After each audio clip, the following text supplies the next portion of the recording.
क्या आप अपने जीवन में सफलता प्राप्त करना चाहते हैं? यदि हाँ, तो डीप वर्क एक महत्वपूर्ण स्किल है जिसे आपको सीखना चाहिए। इस वीडियो में हम आपको डीप वर्क के बारे में सब कुछ बताएंगे और आपको इसे अपने जीवन में कैसे शामिल करें, इसके बारे में मार्गदर्शन करेंगे। ये समरी पढ़ के आपको ये पता चलेगा कि कैसे आजकल प्रोफेशन लोग क्वालिटी से ज्यादा क्वांटिटी पर जोर देते हैं और कैसे ये चीज आज के यंग प्रोफेशन को किसी पपेट्स की तरह बना रही है, जो एक साथ मल्टीपल ईमेल्स और प्रोजेक्ट्स निपटाने के चक्कर में मल्टीटास्किंग करने लगते हैं, जिससे उनके काम में वो क्वालिटी जिसे डीप वर्क कहते हैं नहीं आ पाती। डीप वर्क का मतलब बिना किसी डिस्ट्रैक्शन के पूरे फोकस के साथ काम करने से है, जिसका ये मतलब भी है कि आजकल के प्रोफेशन लोगों को अपनी प्रायोरिटीज सेट करनी चाहिए। कॉल न्यूपोर्ट, जो कि मिड से पढ़े हैं और इस बुक के आथर हैं, ये भी क्लेम करते हैं कि कॉरपोरेट रेस से खुद को बचाने का सबसे बढ़िया तरीका है कि कुछ टाइम के लिए टेक्नोलॉजी और सोशल मीडिया से एक ब्रेक लिया जाए और खुद को कुछ क्वालिटी टाइम दिया जाए, जिससे आपको अकेले में सेल्फ एग्जामिनेशन का मौका मिले। आप अपनी कमियों और इम्प्रूवमेंट्स पर गौर कर सके। डीप वर्क इंपॉर्टेंट है, ना सिर्फ इसलिए कि डिस्ट्रैक्शन एक बुरी आदत है, बल्कि इसलिए भी कि ये आपको मिनिमम टाइम में पॉइंट से पॉइंट बी की तरफ लेकर जा सकता है। Part 1, the idea. Chapter 1, deep work valuable क्यों है? अगर आप सोसाइटी में अपना एक सिग्निफिकेंट जगह बनाना चाहते हैं, तो आपको ये दो चीजें करनी पड़ेगी। एक, मुश्किल चीजों को लर्न करने की एबिलिटी। दो, किसी भी इंपॉर्टेंट टास्क को क्वालिटी और स्पीड के साथ फिनिश करने की ability. High quality work achieve करने के लिए हम एक इक्वेशन लेते हैं जो कुछ इस तरह है: high quality work produced time spent x intensity of focus. यानी अगर आपको हाई क्वालिटी का काम करना है, तो या तो उस पर ज्यादा टाइम लगाओ या अपना फोकस इंक्रीज करो। वेल रिकॉग्नाइज्ड स्कूलों के टॉपर स्टूडेंट्स को ऑलरेडी ये इक्वेशन मालूम है, जिससे वे अपना फोकस इंक्रीज करके कम टाइम में ही क्वालिटी वर्क प्रोड्यूस करते हैं। लेकिन कोई भी फोकस्ड वर्क करने के लिए हमें जरूरत है कि हम मल्टीटास्किंग से बचते हुए डीपली उस काम को करें। हालांकि हमारी आजकल की लाइफ में मल्टीटास्किंग करना एक रूटीन सा बन गया है। सोफी लिरॉय, जो कि एक रिसर्चर है, प्रूव करती है कि अटेंशन रेजिड्यू नाम की एक चीज होती है। टास्क अब फिनिश किए बिना जब आप टास्क से टास्क बी की तरफ मूव करते हैं, तो होता यह है कि हमारा दिमाग उस वक्त भी टास्क के बारे में ही सोच रहा होता है, और यह रेजिड्यू जितना इंटेंस होगा, उतना ही खराब आप टास्क बी पर परफॉर्म करेंगे। तो जब आप डीप वर्क की टेक्निक सीखेंगे, जो कि इस समरी में दी गई है, और उन्हें अपनी लाइफ में अप्लाई करेंगे, तब आप कम टाइम में भी आप हाईएस्ट क्वालिटी का वर्क प्रोड्यूस कर पाएंगे। चैप्टर 2, डीप वर्क रेयर होता है। टॉम कॉरे ने देखा कि हर रोज उनका 1.5 घंटा तो सिर्फ ईमेल्स पढ़ने और उनका रिप्लाई देने में निकल जाता है। तो उन्होंने सोचा कि इसका कंपनी पर क्या इफेक्ट पड़ता है और एक इंडिविजुअल का उसकी कंपनी में क्या कंट्रीब्यूशन होता है। तो उन्होंने कुछ डिटेल्स जमा की, जैसे सारे सेंट ईमेल्स, टाइपिंग की स्पीड, रीडिंग स्पीड और एम्प्लॉइज की सैलरी। उन्होंने एनालिटिकल सिस्टम से इसे निकाल कर देखा तो पता चला कि हर ईमेल को पढ़ना लेबर के हिसाब से 95 सेंट्स का पड़ता था। बहुत सारी कंपनीज जैसे फेसबुक वगैरह द हॉल का कॉन्सेप्ट अडॉप्ट कर रही है, जिसमें एक ओपन स्पेस ऑफिस रहता है और हर एम्प्लॉय को कोई अलग से केबिन ही दिया जाता, ताकि वो आपस में इंटरैक्ट कर सके और अपने आइडिया शेयर कर सके। लेकिन ये उन्हें डिस्ट्रैक्ट भी करता है, क्योंकि ये उनके डीप वर्क जोन से बाहर रखता है। अक्सर लोग बिजनेस को प्रोडक्टिविटी से कंफ्यूज करते हैं। अपनी जॉब में वैल्यूएबल होने और प्रोडक्टिव बनने के बारे में कोई क्लियर नॉलेज ना होने की वजह से बहुत सारे नॉलेजेबल वर्कर्स वही गलती करते हैं जो प्रोडक्टिविटी दिखाने का इंडस्ट्रियल इंडिकेटर है, यानी एक साथ बहुत सारी चीजें करना। ऐसा बहुत एम्प्लॉयज एम्प्लॉइज करते हैं। वे अपने सामने पढ़े किसी भी काम को करने लगते हैं ताकि उन्हें लगे कि वो बहुत काम करते हैं, और साथ ही जैसा आजकल ट्रेंड है, जो काम इंटरनेट से रिलेटेड है, वो तो प्रोडक्टिव माना ही जाएगा। इन्हीं सब वजहों से डीप वर्क रेयर होता जा रहा है, जो एक तरह से आपके लिए अच्छी खबर है, क्योंकि जो डीप वर्क कर सकता है वो किसी से भी कंप्लीट कर लेगा और अपने साथ काम करने वालों को आसानी से पीछे छोड़ देगा। चैप्टर 3, डीप वर्क मीनिंगफुल है। रिक फ्यूरर एक ब्लैक स्मिथ है। वो एंशिएंट और मेडिडेवल मेटल वर्किंग प्रैक्टिस में स्पेशलिस्ट है, जिन्हें वो बड़ी मेहनत से अपने शॉप में क्रिएट करता है। अगर उसे एक तलवार बनानी है तो उसे ये हाथ से बनाने में पूरे 8 घंटे लगेंगे और हर बार हथौड़े की चोट ब्लेड के एक खास पॉइंट पर ही पड़नी चाहिए। इस तरह के काम में बहुत ज्यादा कंसंट्रेशन चाहिए और किसी भी तरह की डिस्ट्रैक्शन नहीं होनी चाहिए, और आपको जानकर हैरानी नहीं होनी चाहिए कि इस आदमी का कोई फेसबुक अकाउंट क्यों नहीं है। किसी भी चीज के ऊपर अपना अटेंशन फोकस करने की एबिलिटी आपकी लाइफ की क्वालिटी को बहुत बड़े लेवल पर अफेक्ट करती है, और ये आपका एक्सपीरियंस लेवल भी बढ़ाती है।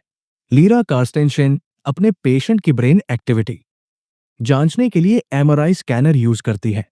वो जानना चाहती है कि ब्रेन का एक हिस्सा, जिसे एमिगडाला कहते हैं, पॉजिटिव और नेगेटिव इमेजेस पर कैसे इमोशन रिएक्ट करता है। उसने देखा कि छोटे पेशेंट दोनों पिक्चर से अफेक्टेड होते हैं, जबकि बड़े पेशेंट सिर्फ पॉजिटिव इमेजेस से अफेक्ट हुए थे। लेकिन इससे ये बात प्रूव नहीं होती कि बड़े लोग बहुत सुखी थे, इसलिए उन्हें पॉजिटिव इमेजेस ज्यादा अच्छी लगी, बल्कि इसलिए क्योंकि उनका ब्रेन इस तरह रिवायर्ड हो गया था, जो उन्हें नेगेटिव के बजाय पॉजिटिव चीजों को अप्रिशिएट करने की इंस्पिरेशन देता था। अपने अटेंशन को इस तरह से मैनेज करके इन लोगों ने अपने लिए ये दुनिया थोड़ी सी इंप्रूव कर ली थी, और ये सब विचारों को बदल कर किया था, ना कि कोई बाहरी बदलाव से। और ये बात भी प्रूव हुई है कि छोटी छोटी चीजें जो पॉजिटिव लगती है, जैसे ईमेल या फिर किसी ओल्ड फ्रेंड से मिलना या ऑफिस पॉलिसीज पर बात करना, ये सब मिलकर आपके दिमाग में एक इमेज बिल्डअप कर लेती है, जिससे लगेगा कि आपकी लाइफ कितनी स्ट्रेसफुल है, फ्रस्ट्रेटिंग और डिप्रेसिंग है। और वो इसलिए कि इन सब छोटी छोटी चीजों पर आपका डिवाइडेड अटेंशन रहता है। तो अपना टारगेट हमेशा केयरफुली चुने और फिर उस पर अपना पूरा फोकस लगा दे। इन शॉर्ट कहे तो आपको एक फोकस्ड लाइफ जीने की कोशिश करनी चाहिए, जो कि सबसे बेस्ट है। चिक्सैनमाई एक फेमस साइकोलॉजिस्ट है, जिन्होंने ईसीएम एक्सपीरियंस सैम्पलिंग मेथड, एक टेक्निक जो किसी खास मोमेंट पर आपकी फीलिंग रिकॉर्ड करती है, से ये प्रूव किया है कि बेस्ट मोमेंट आमतौर पर तब होते हैं जब किसी इंसान का माइंड और बॉडी किसी डिफिकल्ट और कीमती चीज को हासिल करने के लिए खुद ब खुद पूरी तरह से फोकस्ड हो जाता है, और इसी स्टेट में वो सबसे खुश हो सकता है। और इस मेंटल स्टेट को फ्लो कहा जाता है, जिस पर बुक भी लिखी जा चुकी है। Part 2, the rules. Rule 1, work deeply. Eudaimonia machine एक ग्रीक कॉन्सेप्ट है, जो कि एक रूम के बारे में है जहां इंसान अपनी फुल पोटेंशियल और एक एक्सट्रीम फोकस्ड स्टेट तक पहुंच सकता है। ये एक ऐसा स्पेस है जहां आप डीप वर्क कर सकते हैं। ये 5 कमरों वाला स्पेस है जो आपस में कनेक्टेड है, और कमरा नंबर 5 में पहुंचने के लिए आपको पहले रूम नंबर 421 से गुजरना पड़ेगा। तो आप मशीन के किसी भी स्टेज को बाईपास नहीं कर सकते हैं। फर्स्ट रूम आपको हल्का सा स्ट्रेस दिया जाता है, ये बातें कि आप जो काम करने वाले हो वो इम्पोर्टेंट है। सेकंड रूम में आपके अंदर काम से रिलेटेड क्यूरोसिटी जागाई जाती है, ताकि आप उनके बारे में सोचने लग जाओ। थर्ड रूम में आपको सारे रिकॉर्ड्स मिलेंगे जो आपका काम पूरा करने के लिए जरूरी है, ताकि जब आप काम शुरू करो तो उस बीच में छोड़ के ना जाना पड़े। फोर्थ रूम में आप अपने काम से रिलेटेड सारे आइडियाज को एक कागज पर लिखते हैं। और फिफ्थ रूम साउंड प्रूफ है और सबसे अलग, ताकि उस काम को करते वक्त कोई भी डिस्टर्ब ना करे। यही वो रूम है जहां डीप वर्क होता है। आप 90 मिनट कंसंट्रेट करते हैं और 90 मिनट का ब्रेक लेते हैं, जिससे आपको ह्यूमन ब्रेन का मैक्सिमम फायदा मिलता है। बदकिस्मती से ये विजन हमारी करंट रियलिटी से अभी कोसों दूर है।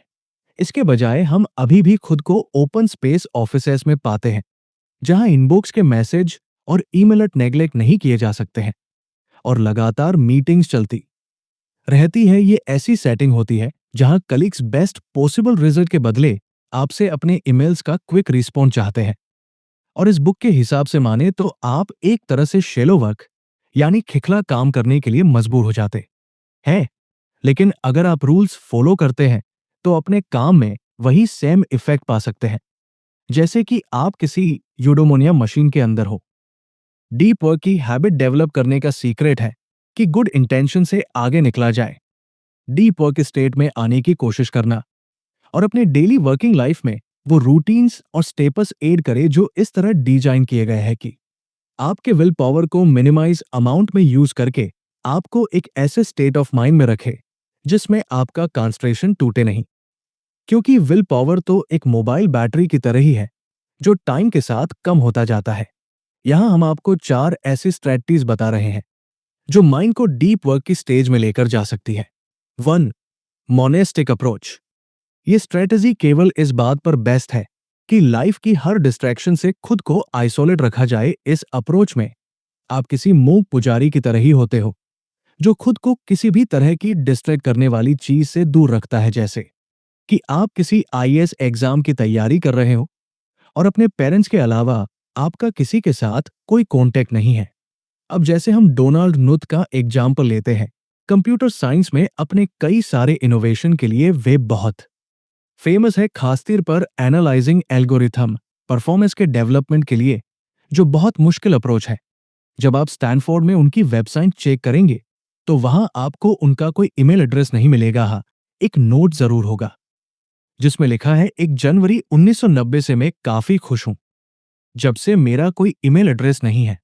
मैंने 1975 तक ईमेल यूज किया था और मुझे लगता है कि लाइफ के 15 साल बहुत होते हैं ईमेल यूज करने के लिए। ईमेल उन लोगों के लिए बड़े काम की चीज है जिनकी लाइफ का रोल टॉप में रहना होता है, लेकिन मेरे लिए नहीं, क्योंकि मेरा रोल चीजों के बॉटम में है और इसका यूज ना करके मुझे मिलता है अनइंटरप्टेड कंसंट्रेशन और बहुत सारा टाइम जिसमें मैं स्टडी कर सकता हूं। बेशक उन्होंने खुद को दुनिया से अलग-थलग नहीं रखा था, क्योंकि उन्होंने अपना पोस्टल एड्रेस दिया था। उनका कहना था कि उनका असिस्टेंट लेटर्स को छांट कर रखता है और जो इंपॉर्टेंट लेटर्स होते हैं उनका वे रिप्लाई देते हैं।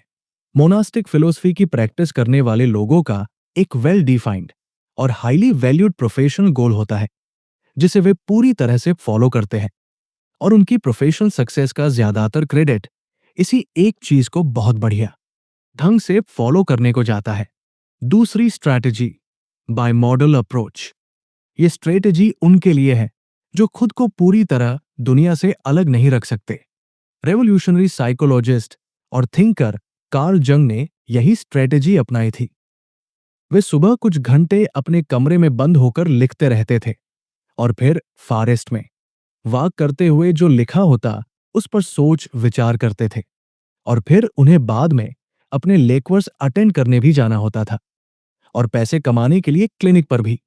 इस फिलॉसफी के हिसाब से आपको अपना टाइम डिवाइड करना है, जिसमें से कुछ टाइम स्लॉट सिर्फ उन कामों को देना है जो आपके लिए सबसे ज्यादा इंपॉर्टेंट है और बाकी टाइम में अपने दूसरे कामों को दीजिए। अपने डीप टाइम में बिमोडल वर्कर मोनेस्टिकली काम करता है, वो अपना सेल फोन ऑफ करके हर चीज से दूर रहेगा, जैसे कि आप अपने रूम में 2 घंटे के लिए पढ़ने चले गए और आपका फोन भी बंद है, जिससे आपको कोई डिस्ट्रैक्शन नहीं होगी और फिर आप रूम से बाहर आकर 1 घंटे के लिए फिर से नॉर्मल लाइफ जी रहे हैं।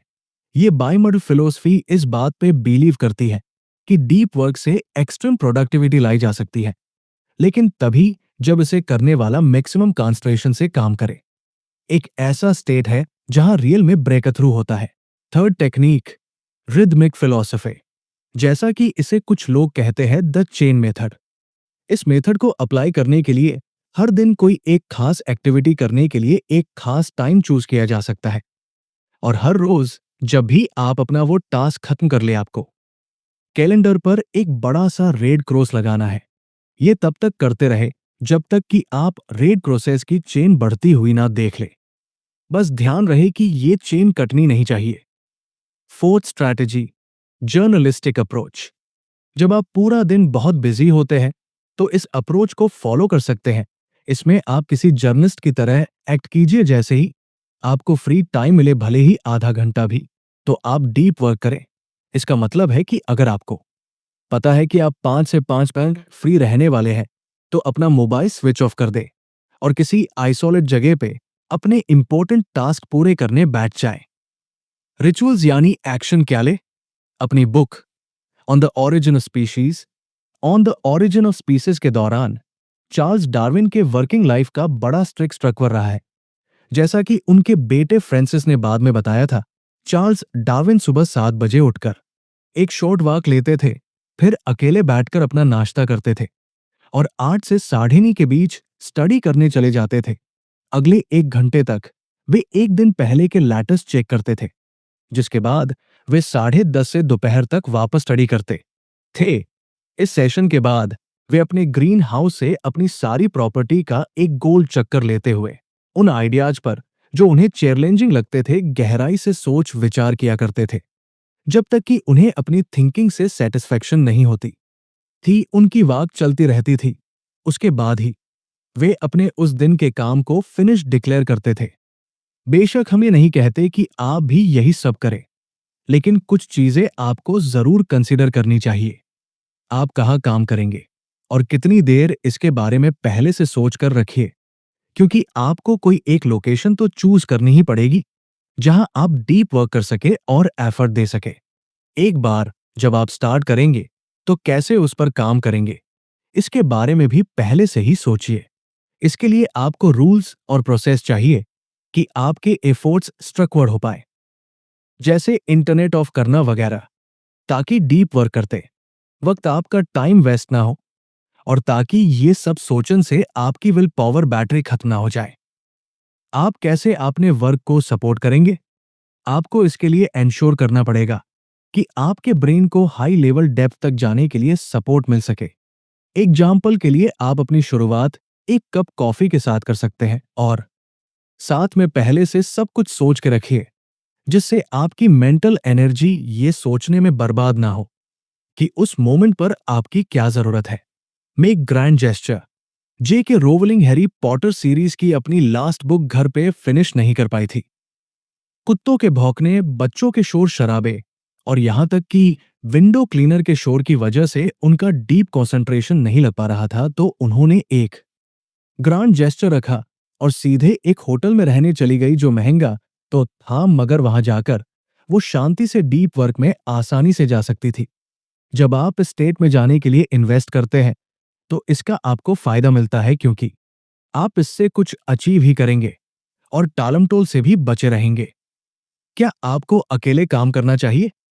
कोलैबोरेशन नए आइडियाज और इनोवेशन को जन्म देता है। हालांकि इसकी वजह से आपका कंसंट्रेशन डिस्टर्ब नहीं होना चाहिए। बेशक दूसरों से इंस्पायर हो, मगर डीपली सोचने के लिए अकेले ही रहें। हाँ, अगर कोई आपके साथ आपकी ही तरह सोचने वाला हो तो बात दूसरी है, तब तो सक्सेस मिलेगी ही मिलेगी। किसी बॉस की तरह एग्जीक्यूट करें। इंटेल जैसी बड़ी कंपनी ने एक पब्लिश्ड रिसर्च पर बेस्ट वर्किंग स्ट्रेटजी अपनाई है और रिसर्च के लेखक ने सीईओ को डिस्क्राइब करके ये बताया है कि क्या करना है, ये नहीं कि कैसे करना है। और इन दोनों सवालों के जवाब में काफी डिफरेंस है और इसे 4 डिसिप्लिन्स ऑफ एग्जीक्यूशन से समझाया गया है और यही सेम प्रिंसिपल डीप वर्क के लिए भी अप्लाई किए जा सकते हैं। डिसिप्लिन 1, वाइल्डली इंपॉर्टेंट पर फोकस करें। छोटे छोटे कई सारे गोल्स अचीव करने से ज्यादा इजी रहेगा कि आप सिर्फ डीप वर्क पर ज्यादा ध्यान दें और इसमें मोटिवेशन से काफी डिफरेंस आता है। डिसिप्लिन 2, लीड मेजर्स पर एक्ट करें। किसी भी फील्ड में इंप्रूव करने के लिए आपको एक तरह का फीडबैक चाहिए। उसके लिए 2 तरीके हैं जिनसे आप अपनी परफॉर्मेंस मेजर कर सकते हैं। ये है लेग मेजर्स और लीड मेजर्स। चलो इसे एग्जाम्पल से समझते हैं कि लेग मेजर्स और लीड मेजर्स क्या है। जैसे मान लो आप एक स्टूडेंट हो और आपका मॉक टेस्ट होने वाला है, तो टेस्ट में जो आपके मार्क्स आते हैं वो लेग मेजर्स है। अब क्योंकि आप एग्जाम दे चुके हैं तो आप अपने मार्क्स तो चेंज नहीं कर सकते, मगर ये आपको एक इंपॉर्टेंट फीडबैक देगा। और अपने मॉक टेस्ट के रिजल्ट के हिसाब से अगर आप अपने वीक सब्जेक्ट को 1 घंटा रोज देते हैं तो ये लीड मेजर्स है, क्योंकि इस टेक्निक से आपकी फ्यूचर परफॉर्मेंस में काफी इंप्रूवमेंट आएगा। तो किसी एक सर्टेन एरिया में इंप्रूव करने के लिए आपको लेग मेजर्स और लीड मेजर्स दोनों की जरूरत है। डिसिप्लिन 3, एक कंपेलिंग स्कोर बोर्ड रखें। इस स्टेप के मुकाबले आपको और ज्यादा सक्सेस पाने के लिए और कॉम्पिटिटिवनेस बढ़ाने के लिए अपनी प्रोग्रेस का रिकॉर्ड रखना होगा। डिसिप्लिन 4, अकाउंटेबल बने। खुद को मोटिवेट बनाए रखने के लिए हर वीक अपना स्कोर चेक करते रहें। इसे अपनी रेगुलर हैबिट बना ले। क्यों लेजी बनना भी हमारे लिए अच्छा है? हमेशा खुद को मौके दे कि आप कुछ देर के लिए सब कुछ बंद कर दे, ताकि काम में आप अपना बेटर आउटपुट दे सके, जिसका मतलब है रेस्ट करना। रीजन 1, जब आप रेस्ट करते हैं तो आपकी परफॉर्मेंस भी इंप्रूव होती है। जब भी आप रेस्ट मोड में होते हो तो आपका अनकॉन्शियस माइंड कॉम्प्लेक्स और ज्यादा बड़ी इंफॉर्मेशन को बेहतर ढंग से टैकल कर पाता है, बजाय तब जब आपका कॉन्शियस माइंड एक्टिव रहता है, जिससे आपकी प्रॉब्लम सॉल्विंग और डिसीजन मेकिंग एबिलिटीज इंप्रूव होती है। रीजन 2, ये आपको एनर्जी रिचार्ज करने में हेल्प करती है, जिससे कि आप डीपली वर्क कर सके। रीजन 3, ज्यादातर काम करते वक्त आपकी मैक्सिमम एनर्जी यूज हो जाती है, जिससे आप थक जाएंगे और फिर आप शाम को अपना डीप वर्क नहीं कर पाएंगे। तो ये आपके लिए रेस्ट करने का बेस्ट टाइम है। हाँ, वो बात अलग है किया अगर आपने पूरे गधों की तरह शैलो वर्क किया है, तब तो आप नहीं थकेंगे। रूल 2, बॉर्डम को गले लगाए। एक जेविश आदमी था जो हर सुबह उठकर अपनी रिलीजियस बुक पढ़ता था। बार बार एक ही बुक को इस तरह पढ़ने से उसका दिमाग इस तरह ट्रेन हो गया था कि वो पूरी कंसंट्रेशन के साथ हर रोज वो किताब पढ़ता था। हाँ, कंसंट्रेशन इसी तरह प्रैक्टिस करके अचीव की जा सकती है।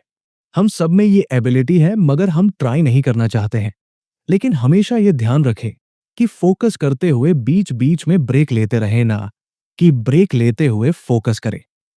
ये ओबियस बात लगेगी, मगर सच भी है कि इसलिए इजीली डिस्ट्रैक्ट हो जाते हैं। पॉइंट 1, अगर आपके काम में इंटरनेट का ज्यादा यूज होता है या आपको बहुत सारी ईमेल्स का रिप्लाई करना पड़ता होगा, तो भी ये स्ट्रेटजी आपके काम आ सकती है। पॉइंट 2, इस बात से कोई फर्क नहीं पड़ता कि आप अपने इंटरनेट इंटरवल्स को कैसे शेड्यूल करते हैं, मगर स्ट्रिक्टली आपको थोड़ा फ्री टाइम अपने लिए देना पड़ेगा, जिसमें इंटरनेट का बिल्कुल यूज ना हो। पॉइंट 3, अपने घर और ऑफिस में अगर आप ये फिक्स कर लेते हैं कि आप इंटरनेट का यूज सिर्फ एक पर्टिकुलर टाइम में ही करेंगे, तो आपकी कंसंट्रेशन बहुत इंप्रूव हो सकती है। रूल 3, सोशल मीडिया छोड़ दे। बाराटुंडे भ्रस्टन को उसके दोस्त वर्ल्ड का सबसे ज्यादा कनेक्टेड इंसान के नाम से बुलाते थे। उसने 25 डेज के लिए अपनी ऑनलाइन लाइफ छोड़ने का फैसला किया। फर्स्ट वीक के बाद ही उसे इसकी आदत पड़ने लगी। उसके लाइफ की पेस स्लो डाउन हो गई थी, मगर फिर जब 25 डेज गुजर गए, वो फिर से ऑनलाइन रहने लगा, और इस बार पहले से भी ज्यादा। तो किसी भी चीज को एकदम छोड़ना पॉसिबल नहीं है, और ना ही ये एक सॉल्यूशन है। इससे अच्छा है कि आप इंटरनेट को आज की लाइफ की जरूरत समझते हुए यूज करते रहें। कभी कभी इसका फायदा भी होता है। अब सोशल मीडिया को ही लीजिए। कई बार ये आपको लाइफ में कोई गोल हासिल करने में हेल्प करता है, और देखा जाए तो इसके एक नहीं, ऐसे बहुत से फायदे हैं, बजाय इसके नेगेटिव साइड को अगर आप देखें। और फिर एक 80 से 20 रूल है कि आपके काम का 20% हिस्सा 80% रिजल्ट प्रोड्यूस करता है।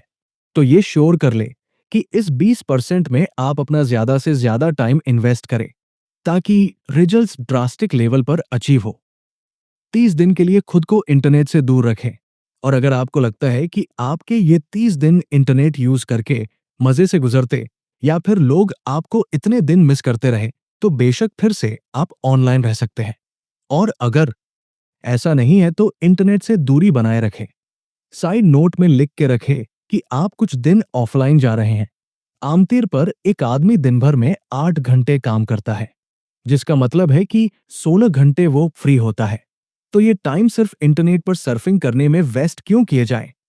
इससे तो अच्छा है कि सेल्फ डेवलपिंग एक्सपीरियंस किया जाए। बोर्डम से बचने के लिए पहले ही डिसाइड किया जा सकता है कि इस फ्री टाइम में आपको क्या करना है, जिससे आप ज्यादा एफिशिएंट हो पाएंगे। Rule 4, drain the shallow. 37 signals नाम की एक सॉफ्टवेयर कंपनी ने अपने वर्किंग डेज 5 से 4 कर लिए थे, और फिर भी उसके प्रोडक्शन में कोई फर्क नहीं आया। कुछ लोग आर्ग्यू करेंगे कि भला ऐसा कैसे हो सकता है? ऐसा इसलिए हुआ क्योंकि इस कंपनी के एम्प्लॉइज ने अपने काम फिनिश करने के लिए टाइम को बहुत इंपॉर्टेंस दी। उन्होंने अपने काम से शैलो वर्क को लगभग पूरी तरह एलिमिनेट करके रख दिया था। और जब आप शैलो वर्क को डीप वर्क से रिप्लेस करते हैं, तो आप देखेंगे कि कैसे आपको एक्स्ट्राऑर्डिनरी रिजल्ट्स मिलते हैं। बेशक आपको अपनी फिजिकल लिमिट तक पहुंचना है, जैसा कि स्टडीज में देखा गया है कि डीप वर्क करने के लिए 4 घंटे मैक्सिमम टाइम है।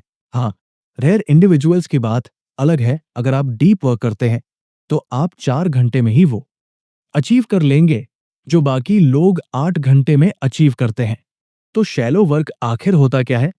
शैलो वर्क वो है जिसमें आपका ब्रेन ज्यादा यूज नहीं होता, जिसमें आप लेजी होके काम करता हो और जिन्हें करते हुए अब बार बार डिस्ट्रैक्ट हो जाता हो। शैलो वर्क करने वाले दुनिया में ज्यादा कुछ वैल्यू ऐड नहीं करते और ये इजीली रिप्लेस किए जा सकते हैं। शैलो वर्क अवॉइड करने के लिए आपको सबकी पहुंच से दूर रहना होगा। इसका मतलब है कि आपको ईमेल्स भेजने वाला सेंडर कोई भी ईमेल भेजने से पहले आपके टाइम की वैल्यू करते हुए बड़े थॉटफुल तरीके से सिर्फ वही मेल्स आपको भेजेगा जो बहुत इंपॉर्टेंट हो और जिनका रिप्लाई आप तभी देंगे जब आपको रिप्लाई देना सच में जरूरी लगे। और अगर आपका रिप्लाई करना या ईमेल चेक करना आपके वैल्यूएबल टाइम के हिसाब से सूट नहीं करता, तो पहली बात तो वो ईमेल भेजने वाला आपको ईमेल्स भेजेगा ही नहीं, जिससे आप अननेसेसरी शैलो वर्क से बच जाएंगे। और एक रिप्लापर के तौर पर जब आप क्या रिप्लाई करना है इस बारे में गहराई से सोचते हैं, तो आपका जवाब घुमा फिराकर नहीं बल्कि क्लियर होता है, उसमें कंक्लूजन रहता है। दूसरा ऑप्शन है रिप्लाई ना करना। अगर आपको लगता है कि अगर इसमें कुछ भी साफ समझ नहीं आ रहा, जिसका कोई जवाब आपसे देते नहीं बन रहा डॉट, अगर इसमें आपके मतलब का कोई सवाल या प्रपोजल नहीं है, आपके रिप्लाई करने से कुछ खास नहीं होने वाला और ना ही रिप्लाई ना करने से कुछ नुकसान होगा। तो आपने इस समरी से क्या सीखा? हमने इस समरी में जाना कि डीप और शैलो वर्क के बीच क्या डिफरेंस है। हमने इसमें डीप वर्क करने के 4 तरीके भी सीखे, जो है monastic approach, bimodal approach, rhythmic approach और जर्नलिस्टिक अप्रोच।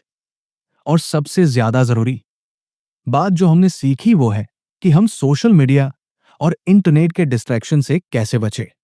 और अगर हम इस समरी के सारे रूल्स अप्लाई करें, तो इस बात में कोई शक नहीं कि हम पहले से ज्यादा डीप वर्क करने के बावजूद अपनी फैमिली और फ्रेंड्स के साथ भी ज्यादा टाइम स्पेंड कर पाएंगे।